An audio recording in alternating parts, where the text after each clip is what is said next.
Hi, and welcome to session one.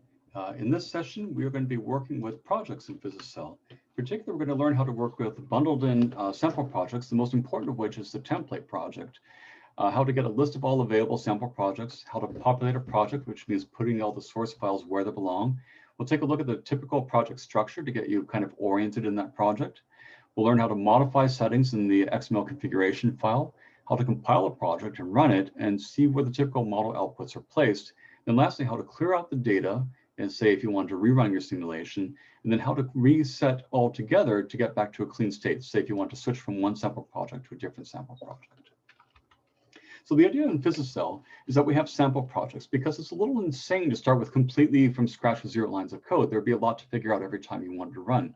So we provided in particular a template project that would give you a good start to a 2D or 3D simulation. And there are also, of course, a lot of sample projects. You want to kind of learn how we solve different problems by looking at those source codes. And so the idea here is if you know which sample project you want to populate, type make, and then the name of the sample project, and then we'll move all the source code where it belongs. Then you type make again if you want to compile it. Make data cleanup if you want to clear out all the simulation data so you can run again. Type make reset if you want to go back to a clean slate, and then you go back to make list projects to get a list of projects and then put another project in place. So let's kind of look at what this looks like. So I'm going to go into a terminal window here. And so, I actually have downloaded everything for myself into the PhysiCell directory in my home user directory here. So I'm going to type make list projects and see that's going to show me a list of sample projects and also intercellular sample projects. That's new as a PhysiCell 190. And so I'm going to, in particular, grab the biorobot sample project. So make biorobots sample. And notice how that is taking some of the custom files and just copying and pasting them where they belong in the project structure. Now that has moved the source code around, but it's not actually compiled it yet. So if you want to compile it one more time, make, and it's going to start building the project. So it's going to first build a lot of the shared files from like BioFEM for the finite volume method solver, code from PhysiCell itself. It's going to, compile all these little object files. And then lastly, the custom project files for this particular project, and it's going to link them all together into an executable. So that's going to take just a moment longer, just a second longer, but we're almost there. So we're just about done compiling all the PhysiCell files.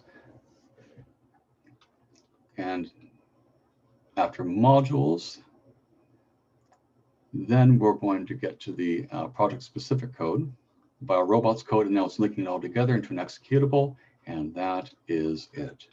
So now, before we get going, let's kind of look at the structure of our projects. So I'm going to open up the PhysiCell directory, which is actually already open over here. And there are broad, a good number of folders to be familiar with.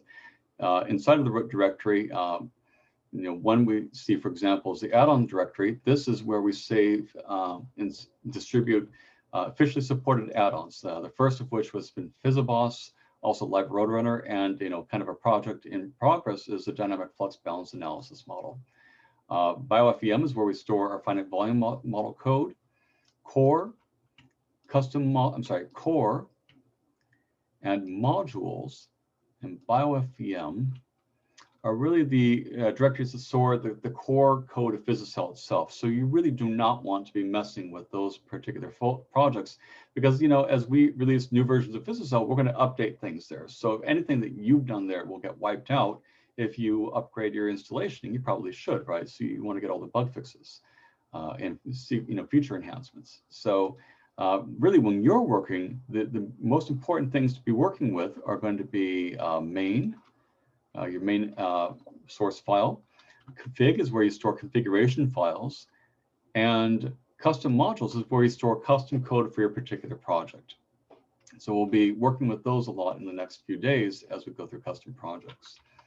The config file is an XML file, and it's divided up basically into sections about different parts of configuration, about domain size, overall settings like how long to run your simulation, parallelization settings like how many threads in OpenMP to use, how how often to save and where to save, and then information on your cell definitions and your user parameters. And then custom directory, in most projects, your custom directory will have two files called custom.h and custom.cpp. And that's your header files where you define custom functions. And that might be things like, say, setup functions or cell functions and other things like that, custom coloring functions. And then the .cpp files where you actually implement those functions. Okay, moving on. Within those custom modules, there are a few particular functions you want to look at as we get to, and we'll do this in more sessions later on. A key function is called create cell types. That's where it's going to, make any modifications to the cell definitions that are defined in the XML file. And then set up tissue is where you're going to be placing your individual cells within your microenvironment. This, remember, putting the actors on the stage. And once you're done with that, then you're ready to go. And then in the main code itself, as you scroll through, you're going to find, really the typical agent-based modeling workflow that we talked about in session 0, right? That you're going to start by parsing parameters and setting up the microenvironment, defining the cell types, and then placing them within the environment, and then you'll let it loose and run your actual main simulation. This is where you would set the coloring function. We'll get back to that later. And then in main itself, it's going to have the exactly what we described. It's going to say, is it time to save? If so, save files. Then it's going to update the microenvironment by running the diffusion solvers. Then it's going to run PhysiCell to update all the individual cells, first by updating their phenotype, updating their velocities, and then updating their positions. And then if you wanted to put anything custom, like say some kind of a custom add-on, that would be a good place to put it into the main loop before it updates the time and then just continues back in the loop. So we'll get into that a little bit more in later projects. So now let's get back to work with the sample projects. So we have already made the project, so type make again, and there's really not much to do because it's all been compiled. And let's go ahead and run it. Now, if you were in Mac OS or in Linux, you type / and then the name of your executable, biorobots, in this case. But in Windows, it's just going to be biorobots.exe, and that starts running the code. And see that as running pretty fast. I'm going to go ahead and cancel with a Control-C, just because I don't really need to run the whole sample to see what it's doing. Now, there are a lot of things. Oh, let's take a look now at the outputs. So I'm going to go into the output directory. You see that's made a whole lot of data files here. I'm going to start sorting them by type. Sort by date modified first. So we can see that there's some initial stuff, and then for every time, here's output 0, here's output 1, output 2. You can see that for every full output time, it's going to have an XML file, and that's going to save a lot of the metadata, like what simulation time is it, how many, where have I stored all my cell information, where have I stored my microenvironment information. Then this file here that has microenvironment in it is where it's storing all the information on your safe substrates, whatever's diffusing your environment. And then these two files store some basic and then more advanced information about your cell agents. And then the other thing that it makes at every time is an SVG file. It's like a quick visualization. So let's say look at snapshot 03, and this is storing in a vector format a nice quick rendering of the z=0 plane of your simulation. And so actually, if you're doing a 2D simulation, this is often going to be good enough for publications. It's got a scale, zoom out a little bit here, but it's got a scale bar, it's got all the cell positions in a vector format, and it's got a time plot. And because this is an SVG file, you can actually edit the source to change the labelings as you need to. So this is kind of a handy thing for publications and for quick visualization. Now, there's a lot you can do with ImageMagick actually to work with these. You can use the magic mogrify command to say resize all of these SVGs a little bit smaller, then turn them into JPEGs. Or if you want to, for example, say only convert files that end in 00 or 50, you can do that too. Or if you want to take your SVG files and turn it, or your JPEGs that you just made, and turn it into an animated GIF, you can run a magic command. We've actually made some makefile rules to make this even easier. I'm going to type make GIF. It's going to automatically take all the SVG files that you have in your directory and stitch them together into an animated GIF file. So it's a really, really fast way to get an animation suitable for sharing on social media if you want to, say, or with a supervisor, you just pop it into an email and say, here's what I've got right now, or with a collaborator, or to put into a PowerPoint in a way that is going to be safe. MP4s and movies, sometimes you have to worry you don't have the right codecs so people can't view your movie, but an animated GIF always works at a cost of being big, and you can't pause an animated GIF, right? It just keeps looping and looping and looping.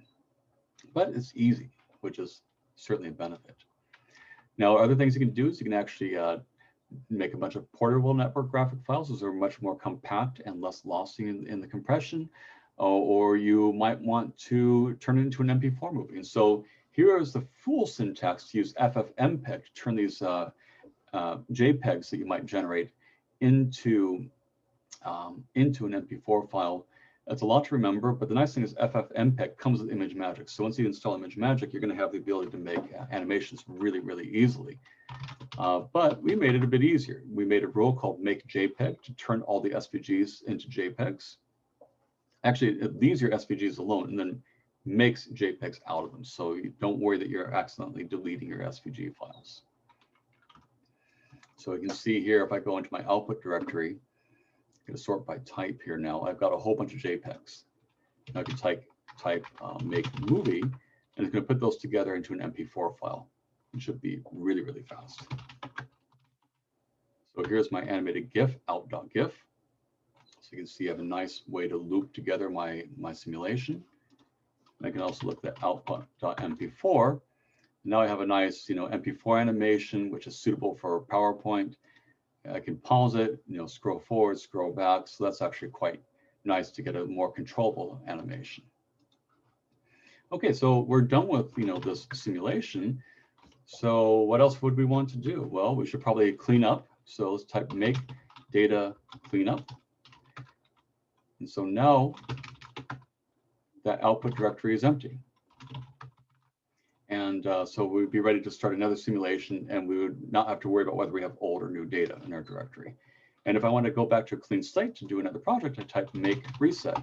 It's going to remove all the custom source files and just kind of put things back where they belong. That's kind of a nice thing to know here. So just looking a bit about how to change settings in a project. Let's start with a quick XML refresher here. XML stands for Extensible Markup Language. It's kind of like a generalization of HTML. And here I'm going to kind of move this out of the way for a second. But the typical structure of an XML file, an XML element, is to have the name of the element as a start tag and an end tag here. Then any attributes you might have go within the start tag with the name of the attribute and the value of the attribute. Then the value goes between your start tag and your end tag. So we can kind of move this labeling back where we found it. There, that's good enough. And just point out that some XML, if you don't have the value, you can use a shorthand that just ends in a slash over here. Now, also XML can have sub-elements. So you can have your kind of like, this is kind of a way to organize data in a hierarchical way, if it makes sense. And so in our typical use, the convention would be that the element name of your XML, if you're like your tag name basically, is the name of your parameter value. So here's a parameter called diffusion coefficient. The attributes would be things like metadata. So here, appropriated data, metadata would be your units, or some kind of a plain English description of what this thing is. Then the value of your parameter goes here between your start tag and your end tag. And so that's going to kind of put this into practice. I'm going to type make list projects and see what we have available. Type make, we're going to do the heterogeneity sample. And so that is moving all those files where they belong. And let's go ahead and build it too. So type make. Notice that this time it's going to be a lot faster to build the project because we haven't changed very much.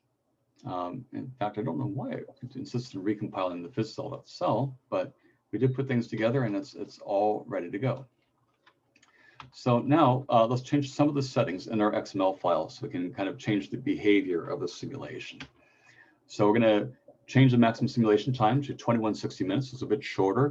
We're going to shrink the simulation domain, And we're going to make this heterogeneous sample even more heterogeneous by changing the standard deviation to 3 and setting the max oncoprotein actually to 10. This is mean plus 3 standard deviations. And then we're going to run it as before. So let's go ahead and open up the configuration file. So I'm going to go back over here. I'm going to open up this settings file here. And let's change the domain size first. I'm going to change xmin to -500. Oops. Xmax to 500. Zmin and Zmax, notice that they're negative half delta Z and positive half delta Z.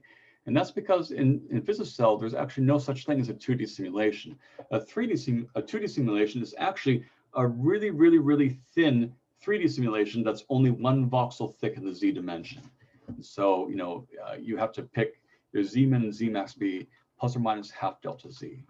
But we've changed our domain to be basically 2D here. I'm going to change my maximum time to 2160, which is going to be like a day and a half. I'm going to set this to run 8-threaded. And one more thing, I'm going to change this to save to a new directory called output1. Now, a really important thing here is if you tell it to save someplace, that place needs to exist. And so I had better make sure that output1 exists in PhysiCell as a directory, and there is no output1 right now. So if I were to run this, it would just write data to the ether. So let's make directory output1. And now I have an output1 directory where I can save my data. Let's see, what else were we supposed to change? We changed our simulation domain. We have to change the standard deviation of the oncoprotein. So let's scroll down past the save settings, past the options. Here's where we set up microenvironment. We'll talk more about that in future sessions. Here's where all the cell definitions live. And then finally, and that's kind of organizing the default phenotype for those cancer cells. Finally, we get to some of the initial conditions and user parameters. So here is the oncoprotein standard deviation. We'll change that from 0.35 to 3. So it's a much higher standard deviation with a maximum value of that of 10. And let's see, is that everything? We changed the maximum time. Oh, let's change the maximum, the save interval to 360 so we don't have to save quite so much data. So we're going to go here to save. And then we're going to look for the full data and say, let's save the full data every 360 minutes. And everything else is fine. Now, notice that make really doesn't do anything because there's no reason to recompile if we changed only a configuration file. So let's run our executable heterogeneity, and it's going to start saving data. So let's go back into the output directory, and now we're saving an output1. Initial.svg is the initial plot. So notice we kind of have a distribution of values of the oncoprotein. Blue is low, yellow is high. And there's going to be a little bit more of a range now of the values. Another thing to look at is we do auto-generate a legend. Now this only has one cell type, cancer cell, so it's really not much to look at in our legend, but that's auto-generated. So if you have multiple cell definitions, that starts getting more helpful. And we see now we have a few SVGs already popping out. We're 9 hours in, and we should be simulating 36 hours for this, right? A day and a half. So we're getting there. We should have our information here pretty soon. And so once we reach 2160, we'll be done with our simulation. So while that's running, let's just kind of keep looking. And the next thing we want to do is make a quick visualization. And that's actually the last thing we're going to do on this particular session. So when we're done running, we'll type make GIF, and we'll make an animated GIF to see what's going on. And what you ought to see is that the yellow cells are more proliferative. So they're going to be forming larger patches faster than the blue cells. And they're actually going to basically win here. It's basic competition. Also, this thing is going to get big enough, they're going to get a necrotic core in the center. So you'll start seeing brown cells pop up in the center. And so that will be nice. So we're actually just about done with this thing here. And you can see how the total number of agents is increasing. Start with 890, 1,000, 1151, 1344, 1577, jumping here in our output 6 hours at a time. And really, we're getting just about done with this thing here. We're already 29 30 hours done out of 36. So now we can see that the yellow patches are growing out much more aggressive clones and it's starting to outcompete and also break the symmetry of our simulation. It's kind of a nice thing to look at. So I think one more output and we're done. And watch the simulation never boils, something like that. There we go. And now we're done. It took about 2.5 minutes. So type make GIF, and we're going to make an animated GIF file. Oh, the make file rules assumes that everything is in output, not output 1. Now we can fix that. In fact, as I recall, there is a way. So I'm going to open up my make file here.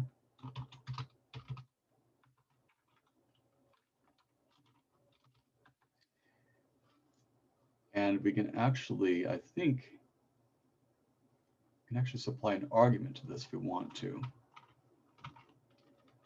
Make GIF output equals output 1.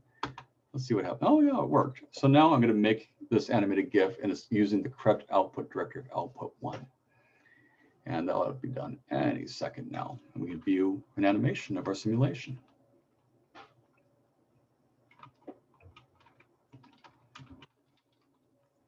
So here's the GIF as it's being made. It's just about done. And now that should be done. So now we can see how the yellow clones are growing much faster than the blue clones, and we get just big enough to have a necrotic core at the end.